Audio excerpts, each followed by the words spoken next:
মহান স্বাধীনতা ও জাতীয় দিবস উপলক্ষে স্মারক ডাক টিকিট উন্মোচন করেছেন প্রধানমন্ত্রী তারেক রহমান। বুধবার সচিবালয়ে প্রধানমন্ত্রী তার দফতরে এই ডাক টিকিট উন্মোচন করেন। প্রধানমন্ত্রীর অতিরিক্ত প্রেস সচিব জানান, প্রধানমন্ত্রী ডাক টিকিট উন্মোচনের সময় ডাক ও টেলিযোগাযোগ মন্ত্রী ফকির মাহবুব আনাম, ডাক সচিব ও ডাক অধিদপ্তরের মহাপরিচালক উপস্থিত ছিলেন। অতিরিক্ত তেল সংগ্রহ বা মজুত করে কৃত্রিম সংকট সৃষ্টি করা থেকে বিরত থাকার আহ্বান জানিয়েছেন তথ্য ও সম্প্রচার মন্ত্রী জহিরুদ্দিন স্বপন। তিনি বলেন, জ্বালানি সরবরাহ স্বাভাবিক রাখতে সরকার সব ধরনের পদক্ষেপ নিয়েছে।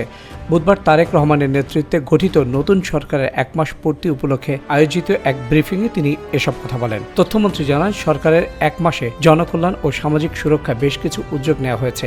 এর মধ্যে স্বল্প আয়ের মানুষের জন্য ফ্যামিলি কার্ড কর্মসূচির পাইলট প্রকল্প চালু করা হয়েছে।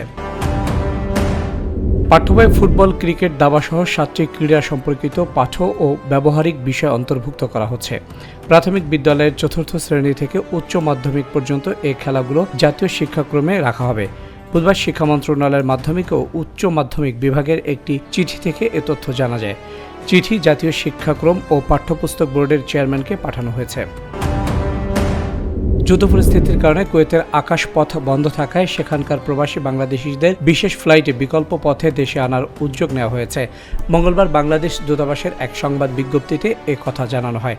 বাংলাদেশ দূতাবাস জানায়, কুয়েত সরকার আকাশসীমা বন্ধ রাখায় কোনো আন্তর্জাতিক ফ্লাইট চলাচল করছে না। এই পরিস্থিতিতে জরুরি প্রয়োজনে দেশে ফিরতে ইচ্ছুক প্রবাসীদের জন্য সৌদি আরবের দাম্মাম ও কাইসুমা বিমানবন্দর ব্যবহার করে বিকল্প রুট চালুর কাজ চলছে।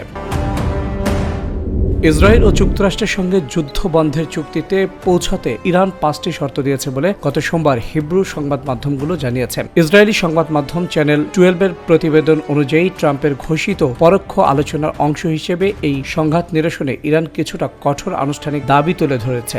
প্রতিবেদনে বলা হয়েছে, ইরানি কর্মকর্তারা এ নিশ্চয়তা চাইছেন যে যুদ্ধ আর নতুন করে শুরু হবে না। পাশাপাশি তারা হরমুজ প্রণালীর জন্য এমন একটি নতুন ব্যবস্থা চাচ্ছেন যার মাধ্যমে ওই এলাকায় কার্যত ইরানের নিয়ন্ত্রণ থাকবে।